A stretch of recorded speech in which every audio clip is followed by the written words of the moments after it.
Hey guys, Crypto Sunday, and it's slightly red week. 2,000 down, nothing to get too excited about. I'm still sort of waiting for the big move that I expect is probably coming downwards in the next sort of 2 or 3 weeks. I would have thought. We'll get to that later. But looking at the some of the news, so we've got Fidelity carrying on their push into crypto, looking to do Ethereum trading for institutional investors. So on the 28th of October, so this coming week, they already do Bitcoin trading for institutional investors, and yeah, they're looking to sort of push into Ethereum now following the merge. It looks like. And they already offer Bitcoin in their 401ks for their employees. They also have an ETF for metaverse and an ETF for crypto related companies. And they have the Bitcoin Spot ETF in Canada. Presumably, they did try and launch one in the US and sort of got rejected on that, but they clearly want to push into crypto quite a bit. So that's good to have a very large player sort of still making a push. We also have MasterCard, straight from MasterCard's own website in the last week, the new Crypto Source program to sort of push for crypto adoption, it seems. Technology partnership to support to enable buying, holding, and selling of crypto assets. Security management, which seems to be wanting to get basically all of your data. Crypto spend and cash out capabilities for sort of companies to use, and yeah, crypto program management. So wanting to sort of get really involved in development and websites from what it looks like. So MasterCard certainly not sort of resting on their laurels and assuming they'll have dominance forever.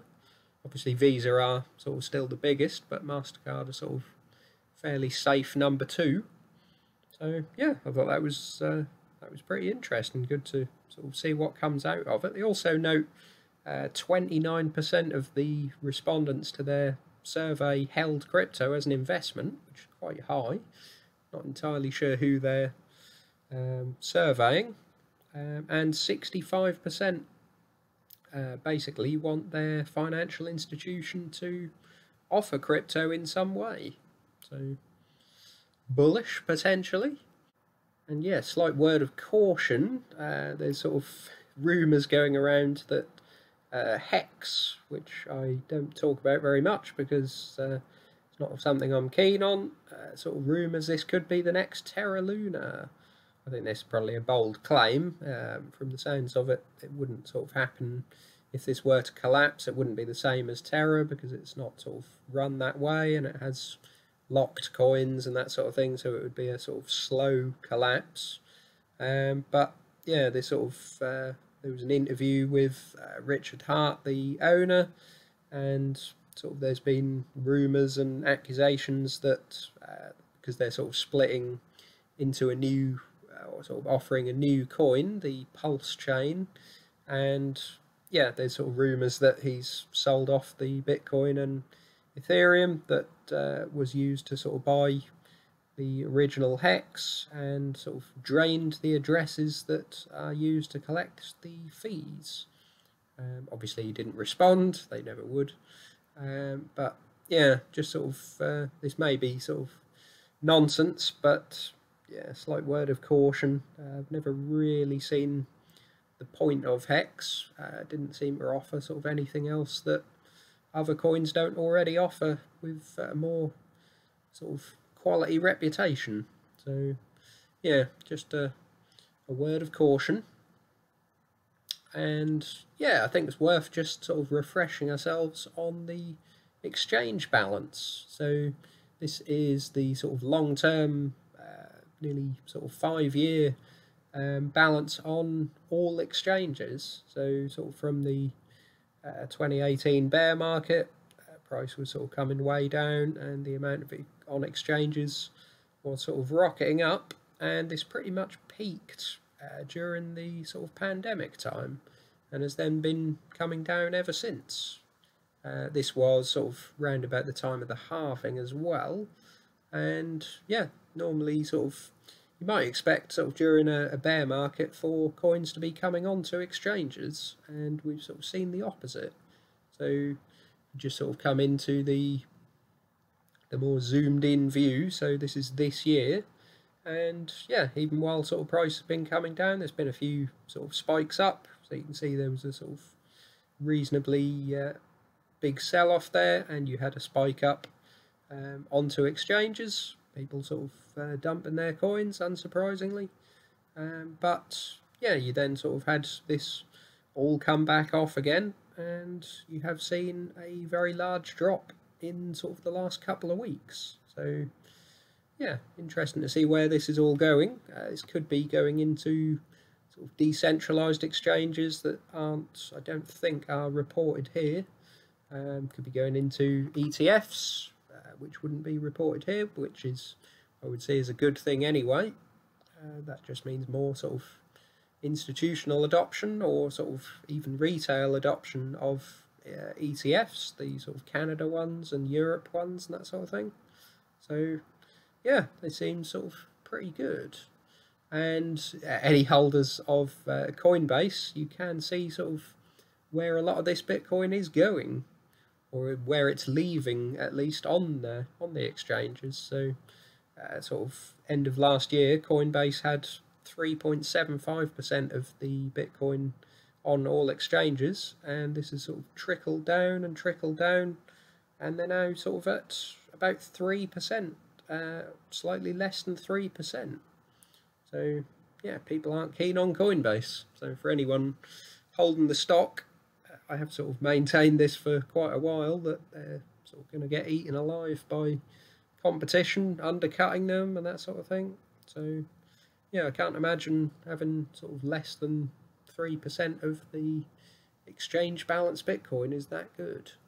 And lastly, just sort of looking at the descending triangle chart that I made last week. I did sort of mention I don't really go in for sort of charting, but sort of long-term moves like this that sort of have historically played out, these sort of triangles do generally end up spiking one way or the other. A descending triangle, as I understand, would more often than not break downwards, and that's sort of what I was expecting anyway.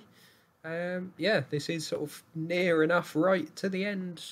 If we sort of just zoom in, yeah, basically this is sort of going to basically come to a complete close in 2 weeks, or sort of a week and a half really. And yeah, they wouldn't generally sort of coil right the way into the end of the triangle. They would sort of break up or down before then. So yeah, could potentially sort of see a move sort of to the bottom and then spike out the bottom of this. It doesn't always happen, obviously. You can obviously draw it in various different ways. You could bring that right up to sort of the top here, but then it sort of doesn't really work quite as well. I generally sort of think technical analysis like this sort of thing is a little bit sort of voodoo, not really worth that much, but could be a sort of self-fulfilling prophecy. Certainly, I think it is more so in crypto than in stocks. I think more people in crypto tend to do this sort of charting and sort of trade off the back of it, given there's no earnings or sort of that much fundamentals to go off. I think people do more sort of technical analysis. So yeah, if we're coming to the end of this, I would imagine it's going to go one way or the other, and yeah, we'll see which way it breaks. I'm sure there'll be some news during the week to sort of trigger that off. So yeah, just looking at the coins for the week, it's sort of been mainly altcoins. Obviously, with Bitcoin being such a big holding, then it sort of does make the move, even though Bitcoin's only down 1%. That sort of caused half of the £2,000 loss this week. Ethereum actually up just under 1% for the week, so that's done well. But altcoins doing pretty poor. So Cardano down 5.5%. Solana down 5.5%. XRP down 6.3%. Chainlink down 3%. Chronos down 1%. Power Ledger up 3.3%. Basic Attention Token down 4.7%. Internet Computer down 2.5%. And Audius, as always, minus 6.4%. So that's the worst of the bunch, except Cardano 3x, of course, but we don't talk about that one. That's just a little bet. So yeah, not huge move for the week. I would expect sort of something a little bit larger within the next couple of weeks if that triangle is to be believed. And yeah, I'm sure there'll be some news to accompany it. So yeah, let me know how you guys' portfolio's doing, if you're buying anything, and like and subscribe. See you soon.